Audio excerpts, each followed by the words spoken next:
नमस्कार दोस्तों, एक बार फिर से आपका स्वागत है हमारे यूट्यूब चैनल एनसी कैंपस में। दोस्तों, डेली करंट अफेयर्स के सेगमेंट में आज हम लोग 22 मई के कुछ महत्वपूर्ण प्रश्नों को कवर करेंगे। तो आइए देखते हैं क्या है पहला प्रश्न। कमर्शियल वाहनों द्वारा लिए जाने वाले ई वे बिल प्रणाली को किन दो तकनीकों के साथ जोड़ दिया गया है? ऑप्शन ए है फास्टैग और RFID, ऑप्शन बी है पेटीएम, ऑप्शन सी है गूगल, ऑप्शन डी है इनमें से कोई नहीं। इसका सही जवाब होगा ऑप्शन ए, फास्टैग और RFID। वस्तु एवं सेवा कर GST अधिकारियों को अब राष्ट्रीय राजमार्गों पर चलने वाले कमर्शियल वाहनों की आवाजाही के असली समय की जानकारी भी हासिल होगी। कमर्शियल वाहनों द्वारा लिए जाने वाले ई वे बिल प्रणाली को अब फास्टैग और RFID के साथ जोड़ दिया गया है। बढ़ते हैं अगले प्रश्न की तरफ। अगला प्रश्न है, भारत के पूर्व प्रधानमंत्री राजीव गांधी की हाल ही में 30वीं पुण्यतिथि मनाई गई। वे भारत के कौन से प्रधानमंत्री थे? ऑप्शन ए है 6वें, ऑप्शन बी है 8वें, ऑप्शन सी है 4थे, ऑप्शन डी है 9वें। इसका सही जवाब होगा ऑप्शन ए, 6वें। पूर्व प्रधानमंत्री राजीव गांधी की 21 मई 1991 की रात में तमिलनाडु के श्रीपेरम्बदूर में एक चुनावी सभा के दौरान एक महिला आत्मघाती हमलावर ने हत्या कर दी थी और ये भारत के 6वें प्रधानमंत्री थे। बढ़ते हैं अगले प्रश्न की तरफ। अगला प्रश्न है, गाजा पट्टी पर शासन करने वाले दोनों पक्ष इजरायल और हमास ने 11 दिनों के रक्तपात को समाप्त करने के लिए निम्नलिखित में से किस डील के तहत स्थानीय समयानुसार लड़ाई बंद करने के लिए एक समझौते को स्वीकार कर लिया है? ऑप्शन ए है इजिप्शियन डील, ऑप्शन बी है नेशनल डील, ऑप्शन सी है इंडो-जिप्स डील, ऑप्शन डी है इनमें से कोई नहीं। इसका सही जवाब होगा option A, Egyptian deal. Gaza पट्टी पर शासन करने वाले दोनों पक्ष इजरायल और हमास ने 11 दिनों के रक्तपात को समाप्त करने के लिए इजिप्शियन डील के तहत स्थानीय समयानुसार 2 बजे लड़ाई बंद करने के लिए एक समझौते को स्वीकार कर लिया है। बढ़ते हैं अगले प्रश्न की तरफ। अगला प्रश्न है, फीफा अंडर 17 महिला विश्व कप भारत 2022 को होगा, यह इसका कौन सा संस्करण होगा?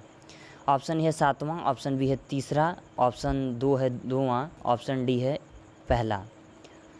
इसका सही जवाब होगा ऑप्शन ए, 7वां। भारत में होने वाला आयोजन फीफा अंडर 17 महिला विश्व कप का 7वां संस्करण होगा। यह वैश्विक आयोजन 2017 में फीफा अंडर 17 विश्व कप के बाद भारत द्वारा आयोजित दूसरा फीफा टूर्नामेंट होगा। बढ़ते हैं अगले प्रश्न की तरफ। अगला प्रश्न है, राजस्थान सरकार को समर्थन दे रही किस पार्टी ने अशोक गहलोत सरकार से समर्थन वापस ले लिया है? ऑप्शन है Bharatiya tribe party, option B Bharatiya tribal party BTP, option C है Rashtravadi Congress party, option D है बहुजन समाज पार्टी। इसका सही जवाब होगा option B, Bharatiya tribal party BTP। Rajasthan सरकार को समर्थन दे रही भारतीय ट्राइबल पार्टी BTP ने अशोक गहलोत सरकार से समर्थन वापस ले लिया है। BTP के प्रदेश अध्यक्ष बेलाराम घोघरा हैं। बढ़ते हैं अगले प्रश्न की तरफ। अगला प्रश्न है, फोर्ब्स की 10 सबसे अमीरों की सूची में रिलायंस इंडस्ट्रीज़ के मालिक मुकेश अंबानी को कौन सा स्थान मिला है? ऑप्शन ए है 5वां, ऑप्शन बी है प्रथम, ऑप्शन सी है दूसरा, ऑप्शन डी है 10वां। इसका सही जवाब होगा ऑप्शन ए, 5वां। फोर्ब्स की 10 सबसे अमीरों की सूची में रिलायंस इंडस्ट्रीज़ के मालिक मुकेश अंबानी बुधवार को विश्व के 5वें सबसे अमीर व्यक्ति बन गए। रिलायंस के शेयर की कीमत आज 2010 रुपये को छू गई और इसी के साथ वह अपनी कुल संपदा 75 अरब डॉलर हो जाने से फोर्ब्स की 10 सबसे अमीरों की सूची में 5वें नंबर पर आ गए।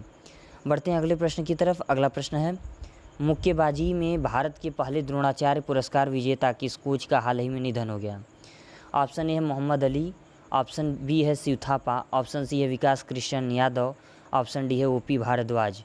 इसका सही जवाब होगा ऑप्शन डी, OP भारद्वाज। मुक्केबाजी में भारत के पहले द्रोणाचार्य पुरस्कार विजेता कोच OP भारद्वाज का 82 वर्ष की आयु में निधन हो गया।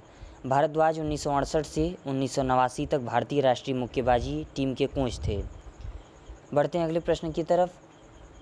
अगला प्रश्न है, भारत को S-400 मिसाइल प्रणाली की पहली खेप किस देश से अक्टूबर से दिसंबर तक मिल जाएगी? ऑप्शन ए है चीन, ऑप्शन बी है अमेरिका, ऑप्शन सी है जापान, ऑप्शन डी है रूस। इसका सही जवाब होगा ऑप्शन डी, रूस। भारत को रूस से S-400 मिसाइल प्रणाली की पहली खेप अक्टूबर से दिसंबर तक मिल जाएगी। बढ़ते हैं अगले प्रश्न की तरफ। अगला प्रश्न है,